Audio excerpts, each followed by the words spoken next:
Welcome back to Family Law and More, where this episode we will be discussing the issues surrounding DNA testing as well as alcohol and drug testing within the family justice system.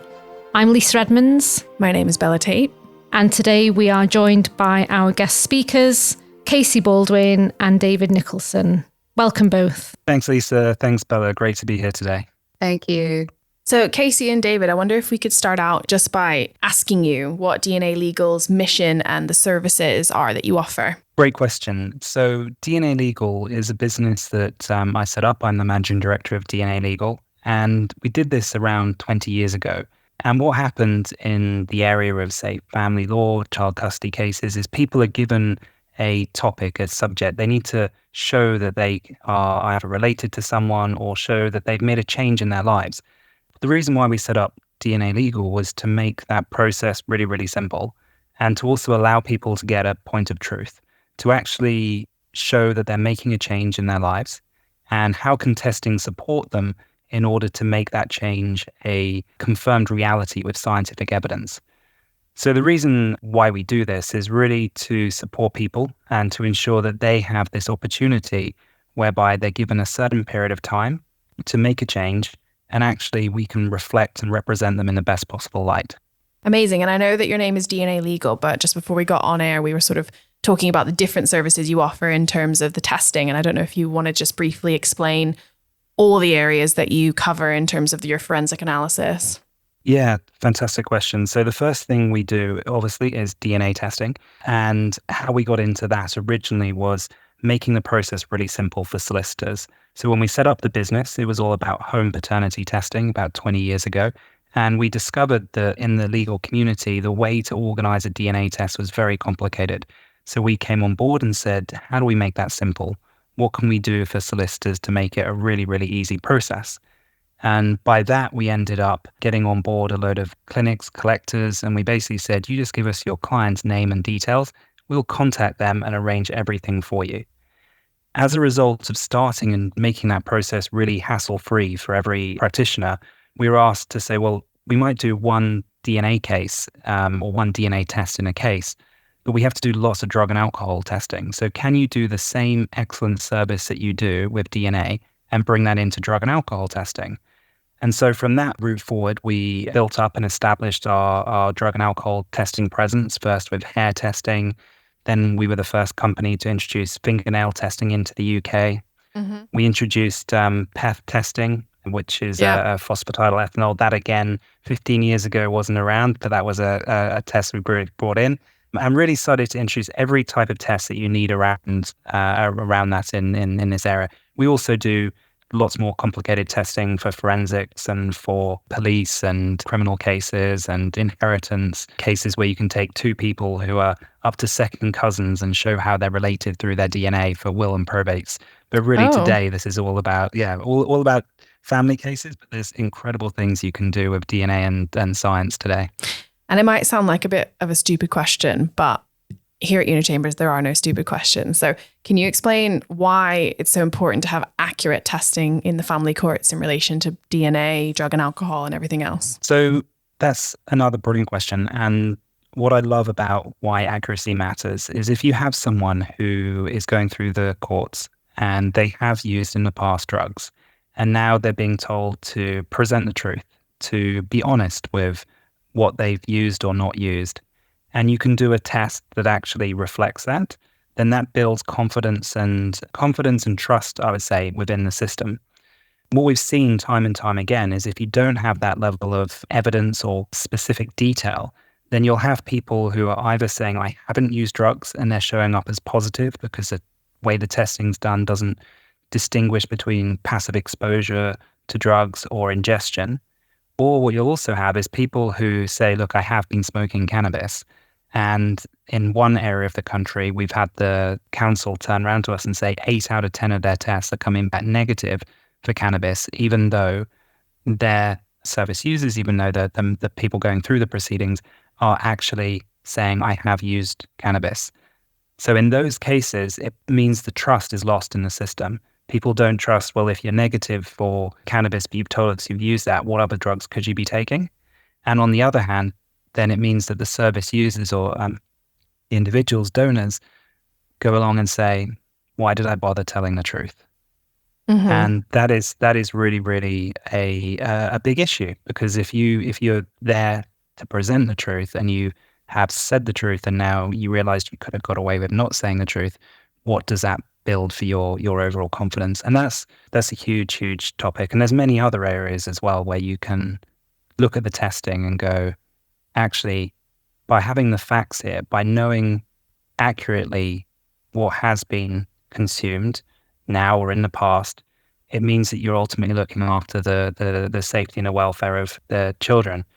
And it also helps people if someone has an addiction to drugs and they're trying to get off those drugs. If you have a procedure or a test that shows have they used drugs yet, like zero tolerance, then it helps them say, I can't manage this and take maybe a few lines of cocaine a month and still get away with it and still show negative on a drugs test. But actually seeing the fact that actually if I do use a few lines of cocaine, I'm going to show positive is very, very useful for them. So it provides really a complete point of truth and a point where people can change their life from with absoluteness. Mm-hmm. So can I just ask a few stupid questions? Nothing stupid. Yeah, there are no stupid questions, right? Yeah. So on the DNA testing, sometimes when we go to court, we'll have parents that have said they've purchased a DNA sort of kit online and they've undertaken the samples. So, the chain of custody isn't evidenced in a way that we might expect to see. And you end up with judges saying you've got to sort of go through it again and pay a bit more money. So just in terms of reliability and accuracy, is it okay for parents to just buy a kit online and it's going to be as accurate as a sample that is taken from an organisation like yourselves? Online, there are many, many different companies that do tests, and you kind of do pay what you get for in there. So if you want an accurate test, then the number of DNA markers you need to look at needs to be high. The point that you've mentioned there about chain of custody is key, because in the UK, there's actually a law where you can't take someone's DNA without their permission and test it. Yeah. However, a lot of online companies don't really adhere to that law.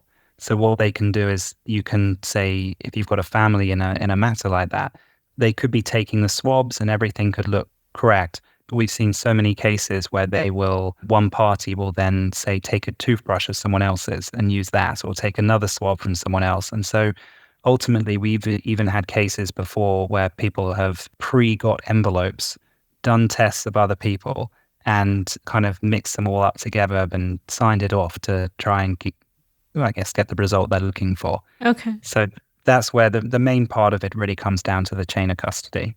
And of course, using an accredited lab is essential. But chain of custody is key because, unfortunately, there are many cases where people would prefer someone else to be the father than the person who is. Yeah.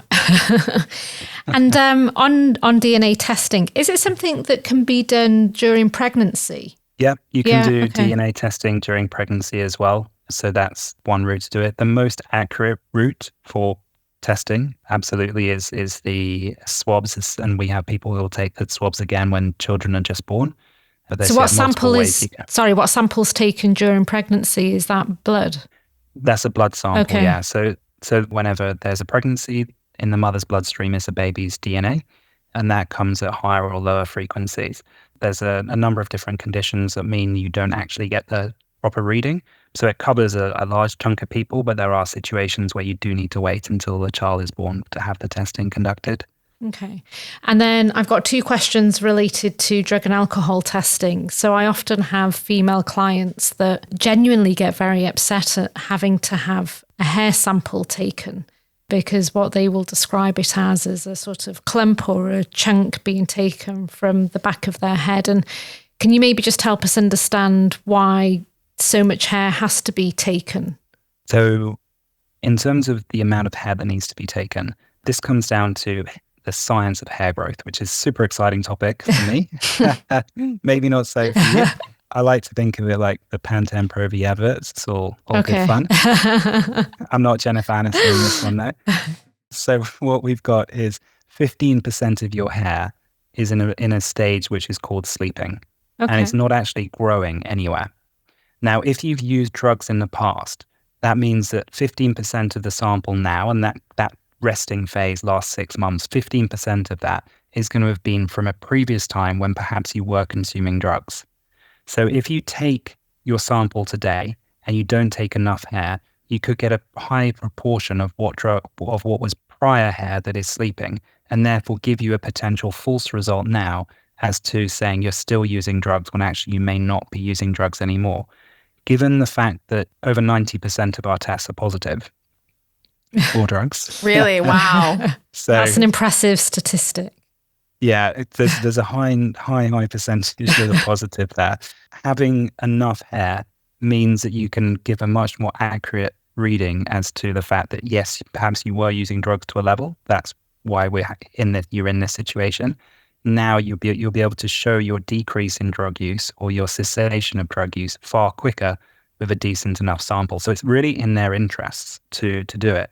And when you do take the hair, I mean, we have all of our collectors which are employed by us and work across the country. They're trained in hair techniques, and you lift the hair up and you do take a sample. It is around a pound coin size, and you take a few of those. So it can be, if you feel it from the back of your head, it's a lot. But actually, in nearly all the cases, especially for women, you don't actually see the hair that's been taken.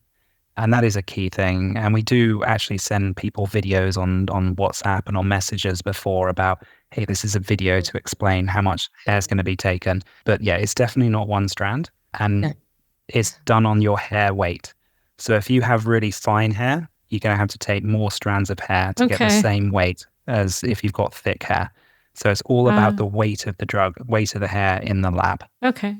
I didn't realize I think that's on that point as well. Like, it was a huge thing when I joined the business. I knew nothing about the science of anything. I was like, you're cutting people's hair. Like, I would hate that. But like, when you really like strip it back, and the way David's explained it, like, I think it's really more supportive to an individual who's trying to show a change in pattern and, in behavior. use or, and I think like we spend a lot of our time as sort of the client managers, we'll get on the phone to them, we'll explain like, this is why this is probably the best option for you, and it's not going to be a nice experience for anybody really. Like having that is quite invasive, isn't it? So, so we rolled those videos out to say like, look, this is exactly what you're going to expect. This is the amount we're going to take. So there's no kind of shock. Yeah, no, that's good. I think that's good, isn't it? Forewarned is forearmed and all of that. Absolutely. And then the sample, we often at court talk about sample A and sample B. And you may have a client that says, I don't accept those results or the interpretation. And on closer consideration, it's maybe sort of borderline. So we sometimes then ask sample B to be looked at, but possibly then by a different company. So can you just sort of break that down from your perspective? Why is it important, first of all, that there are two samples? And is there a value in having your results compared to the results of another lab from the same sample? Does that mean that the results are wholly reliable in that instance? So when you're talking about sample A and sample B, this is actually something that comes from the workplace drug testing type of work that's done, because under European workplace drug testing standards, you need a sample A and a sample B of urine. Because if you take a urine sample and you test it today, you take a urine sample and you test it, say, in a year's time, by any lab, the results will be near identical. In family law proceedings, there is no requirement to have a B sample. The reason why we take two samples is because also if there is enough hair, amazing, but it also means that you don't have to take such a big single patch of hair. So you have two of them, which is more discrete. Now, because it's all done on hair weight, if you were to have to take enough sample to always have a B sample in every case, you'd be having to take a lot more hair than every lab does at the moment. So you're not always going to get a B sample. But if you have someone who's got, say, thick hair and you weren't looking for many drugs on it and you took two samples, you would have enough to test a second sample. So that's just the background of how the A and the B samples work. In terms of the process of testing for different labs and sending that on, you would expect that if you took a sample from hair and you took another sample nearby, that you'll get similar-ish results if tested at the same time at the same lab. So that's the first thing, same time, same lab. If you take a sample of hair and you take them from, say, a bit further apart on the hair, and you take a sample today and there's a B sample available and that's sent to another lab in 6 months' time, you will get different results. Okay. Oh, interesting. Why? So this is the interesting bit, because each of your hairs grows differently. You'll have different hair that you've collected in those segments, depending on what part of your hair is in the sleeping and resting phase and the growing phase. So those are some of the factors that affect it. What will also happen in hair testing, unlike urine testing, there is a variability. So if you repeat the same test today on the same sample, you will get a slightly different result. And this comes on to how you actually interpret the hair strand results, which is if in one lab it says level 2 and another lab says level 4 or 5, that could be exactly the same in terms of how a toxicologist would consider those results are consistent with each other. The main purpose is to look at what is a pattern. So the pattern of drugs being, saying, increasing or decreasing should be the same whichever lab you go to. Mm-hmm. The levels in the lab will be different. So the main issues that come across from all labs is not really the science or the testing behind it, because every lab will wash the hair differently. Everyone has different methods to do things because it's not the same as just a urine sample, test it, what's there. You've got a lot of different steps to go through, which is why it's so complicated. So what you end up with there is saying, okay, is the pattern correct? Are we looking at a similar pattern involved here? The main issue that, say, labs will have, or you may have, is if you have a client who firstly refutes the results and then says, I want to get another test done. Yeah. Yeah. The underlying data of that lab, I would say in 99.9999% of cases, will be identical. Mm-hmm. The interpretations can be different, and that's the key bit. What's been interpreted based on that data? So that's the one area that's a question. But then also the numbers might look different, but it doesn't change the interpretation or the results. So that's the part to look at, that if you go to 2 different labs, you're going to get 2 different results, but are they actually toxicologically significant or different? It's a big word, hey? So if you've got a client who isn't accepting the results or the interpretation, is it better to have another sample taken and possibly send a fresh sample to a different testing lab? Or is it better to, I suppose, the person that's interpreted the results to come to court and to answer the questions and break down the analysis that's been undertaken? Yeah, the first question would be, I would go back to whoever's done the testing and say, hey, this is what my client's saying. Yeah. Could this be possible in terms of the results? Because a lot of people do tend to adjust their declarations or what's occurred or what they're saying post results, the pre-results. Yeah, there's many. Oh, you cynic. Oh, I forgot. I actually had a question written down to ask you pretty much this exact thing, which is how important is initial declaration and how important is asking follow-up questions? Can it change the sort of interpretation? I think the answer you're saying is yes. Well, I think what it does is it says this is the interpretation, or what the results say is what they are. But what are the reasons of why those results could be why they are? Okay. So if someone's coming along and saying the fact is, look, I've never used drugs in my life, what's occurred here? The interpretation could be this confirms active use of drugs. Mm-hmm. Very, very simple. Mm-hmm. If they came around and said, well, actually, I forgot, but I was using 100 pounds of cocaine a week up until 4 months ago, then I stopped. Yeah. Could the results be consistent with the fact that I stopped using cocaine, but I was using a lot of it prior? Yeah. Yes.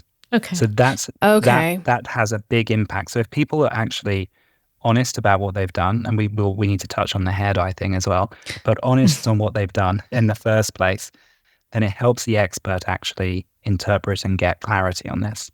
The same thing, like if you're doing a case with children, which we do a massively increasing number of child cases to see if children are exposed or using drugs. Having the declarations and the details on the parents or the environment or who they're with is just as important as having the details on the child. So how do you capture that? Is that a pro forma that your collector, if that's the right word, completes, or are you looking for the person that's providing the sample to provide you almost with a narrative about that background? Yeah, Sorry, go for it, Casey. we ask the question. So, so the person ordering the testing, we think like, okay, I mean, assuming if we're testing a child usually for drugs, it's pretty much safe to assume the child's not with their parents. Yeah, so yeah. that information is going to need to be gathered by the social worker, the solicitor, like as much as we can. And that's like a lot of our advisory role comes from that is, we pick up the phone and we say, hey, I need a bit more detail on this one. But like David said, it's key to have that, ahead of time. And you can't always rely on people being 100% honest.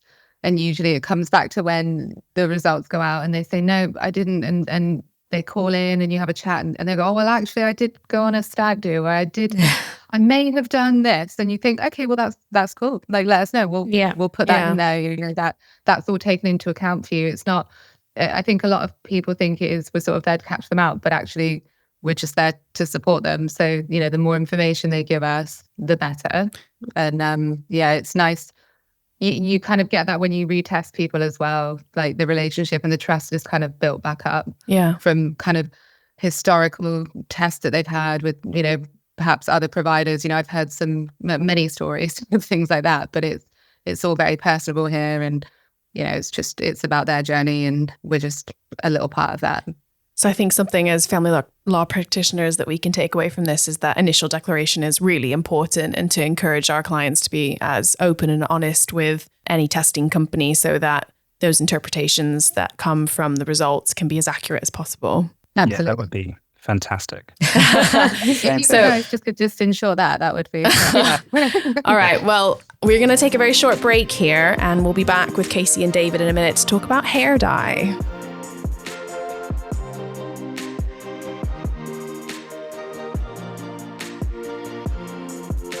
Coming up on Family Law and More, Lisa, Rog, Eve and Isabel will be discussing tips and tricks for your pupillage interview day. Join us then.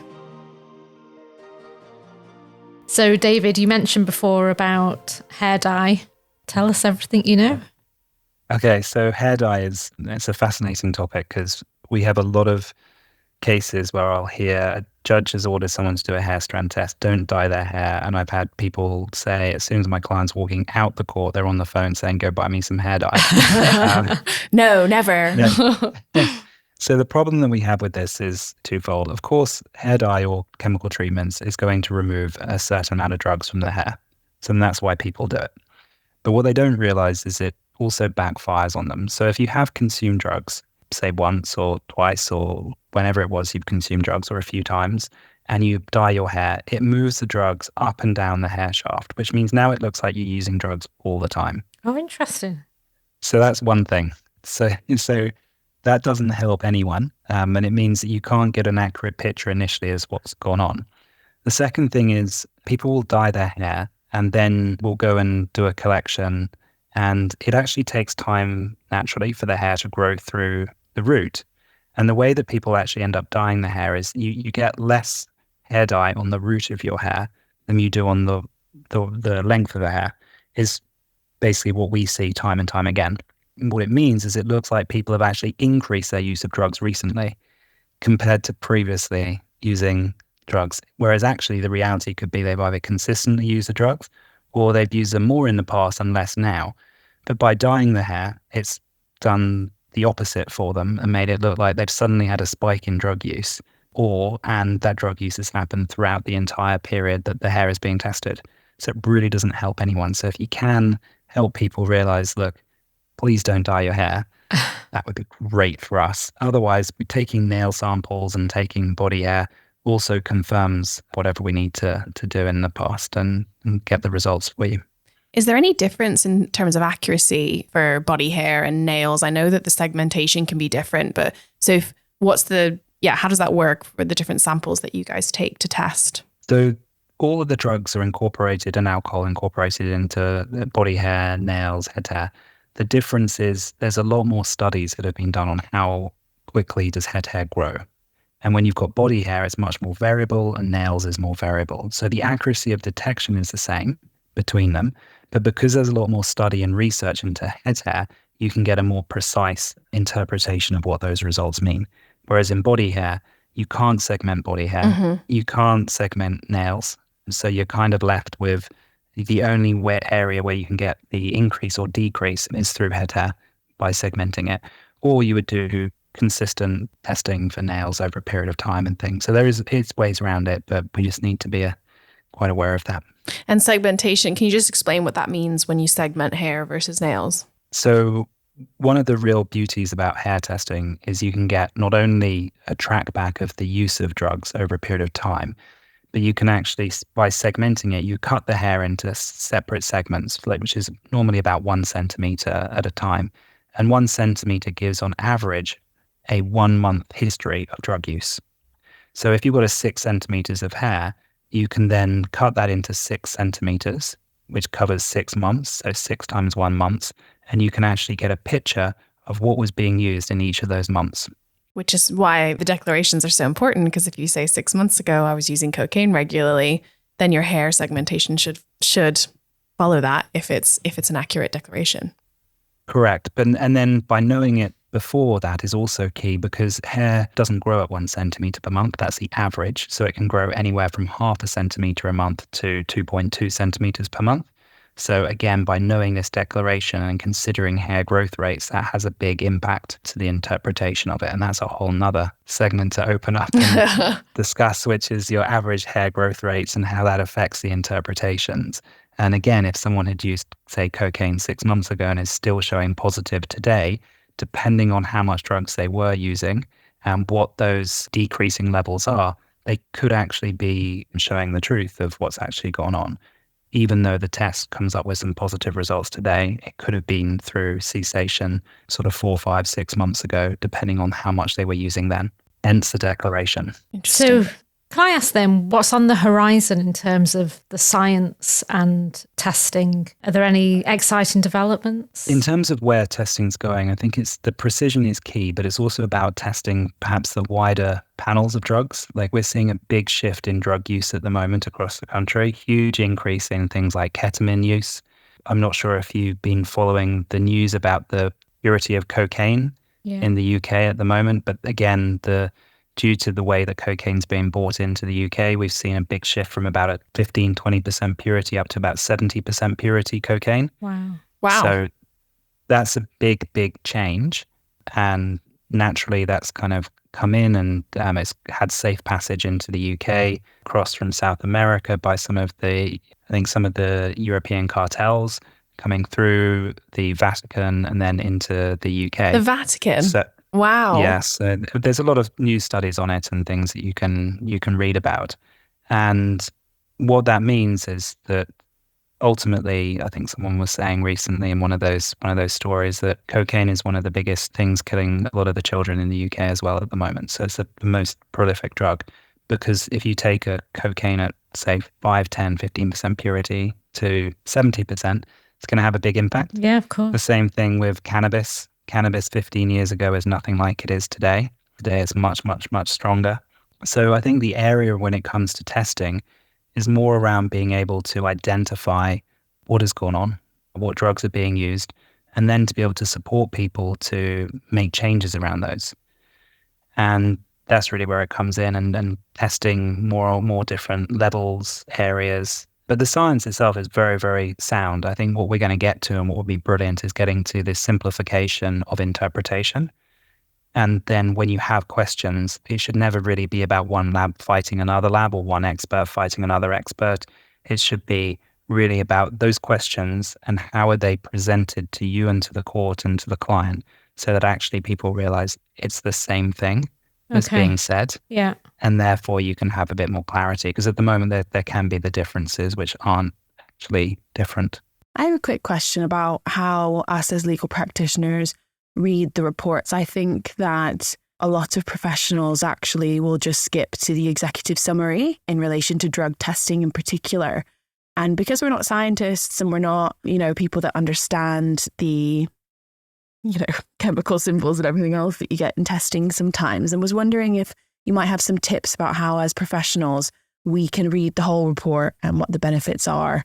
So The executive summary, or what we've now put it as, is we've got it in the conclusion at the beginning of the reports. That will give you the nutshell of, has this person used drugs, yes or no? Is it most likely to be active use, increased or decreased? So if that's what you need to know, then reading from there is fantastic. If, say, there's a section that says cocaine and you've got your results and your client is disagreeing with those, then I would definitely read the actual reasons as to why else those results could be there. Because within each of these sections about the drug specifically, you will get to see that it's not just as black and white as you kind of say, yes, no. There's a high positive or a high or not used at all. That's very, very easy to be able to pick up and determine. But anything else in the middle, which is probably about 60, 70% of cases, are not. There's always some area of a little bit of use here or decreasing use is there. And that's the part where reading that middle section of the report for the drug that you're interested in makes, I would say, a lot of sense. Yeah. And then, and if you have that, then when your client asks you, this is a case, this is a situation, this is what I'm saying, pretty much everything, all your questions will be answered in there, unless they've changed their declaration or come up with something new. Yeah. And I think where we've gone to with the reports is based on the court's demand has been, has the drug been used, yes or no? And is the drug in accordance with the declaration of the client? So if the declaration is clear, then your report within a couple of lines should be able to tell you that. Cool. Interesting. So it's much more helpful in terms of a challenge rather than just the general understanding of whether or not a drug is being taken, the further information on each drug. And I've had a lot of cases where my clients' declarations have changed when they come back with positive results. And so that's much more, in my experience, about asking questions then of the testing company to say, could this drug have caused a positive reaction? And I think the reports all state on every single report, do not take in isolation, read the whole thing and doing that. And that is absolutely the ideal situation. I appreciate everyone's busy. If a report's all highly positive or report's all highly negative, then that is what it's going to be saying throughout. But there are many reasons why you can have positive drugs and many reasons why you can have negative drugs. So if the person had bleached all their hair and their ETG levels or their hair alcohol levels are not positive, it doesn't mean that they're not excessively abusing alcohol. The testing does not have enough evidence to show that. So again, that's parts to consider. Well, that is a really helpful way in terms of breaking down the reports, because I can tell you as a lawyer and not as somebody that has any idea about this sort of science and testing, they're very intimidating. So coming to the idea of how to work with the reports better, I think would be useful for lots of solicitors and barristers working with them.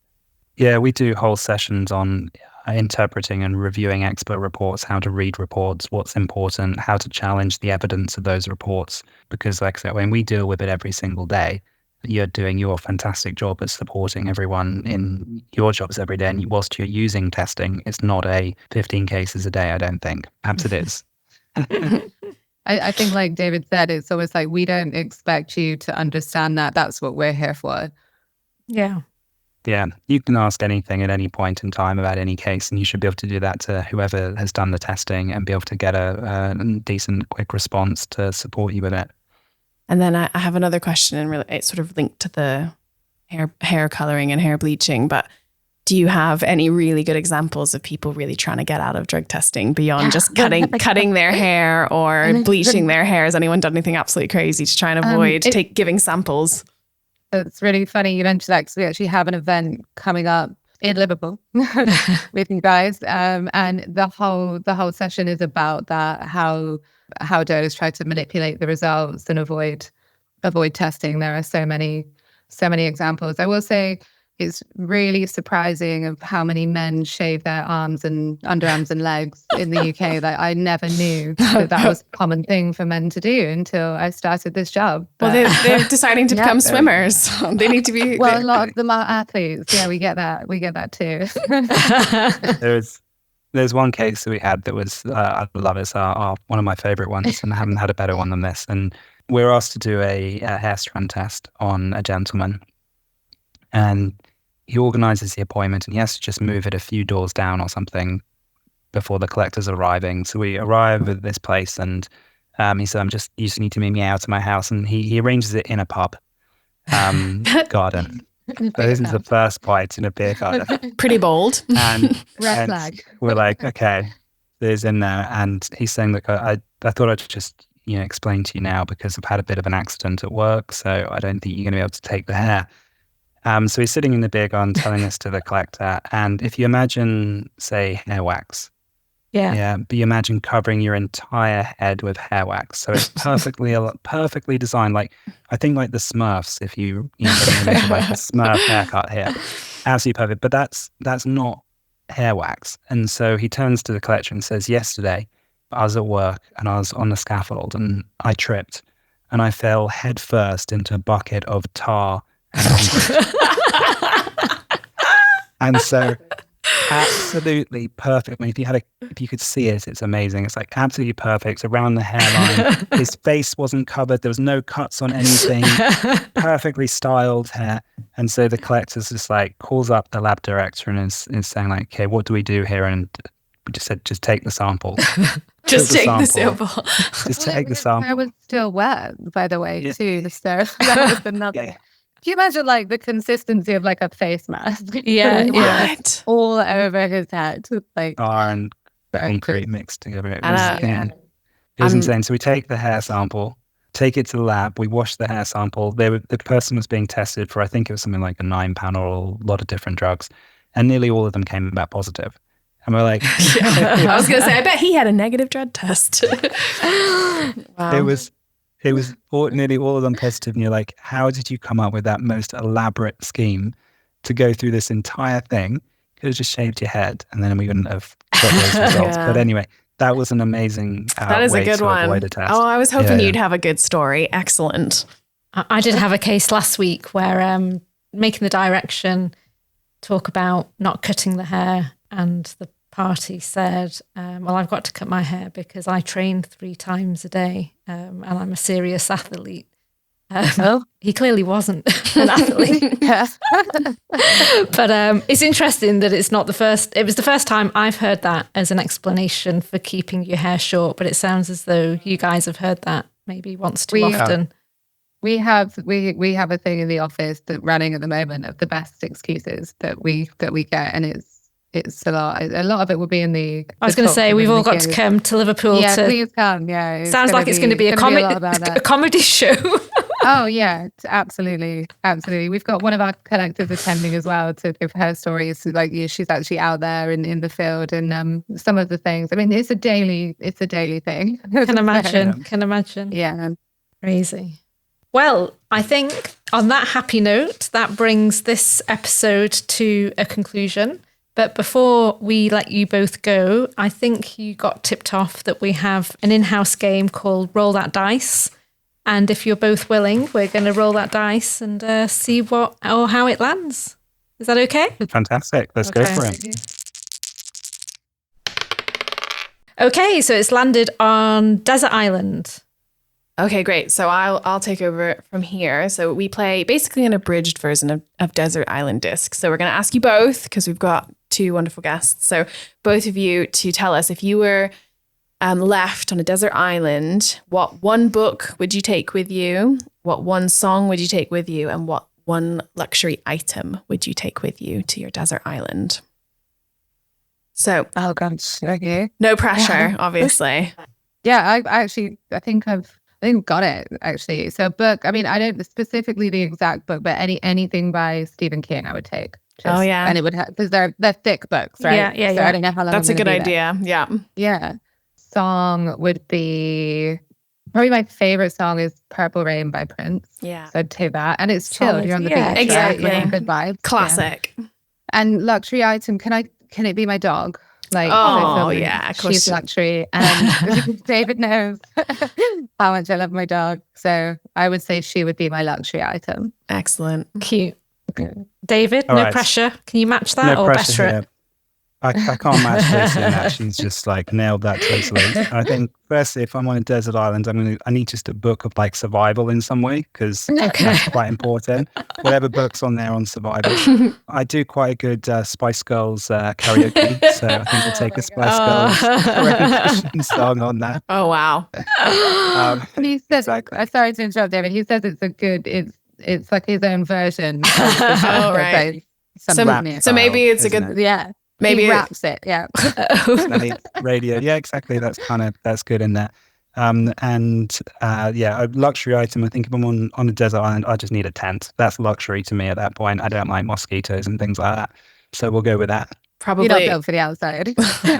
Probably a good call. So no one's taking hair dye. Anyway. Thank you both so much for joining us, and we look forward to welcoming you to Liverpool soon. Well, thank you so much. Fantastic. Thanks so much. It's been a pleasure. So thanks for joining us on this episode of Family Law and More. Next time, we'll be back to our pupillage series and tips and tricks for interviews. So join us then, like and subscribe and leave a comment. Thanks.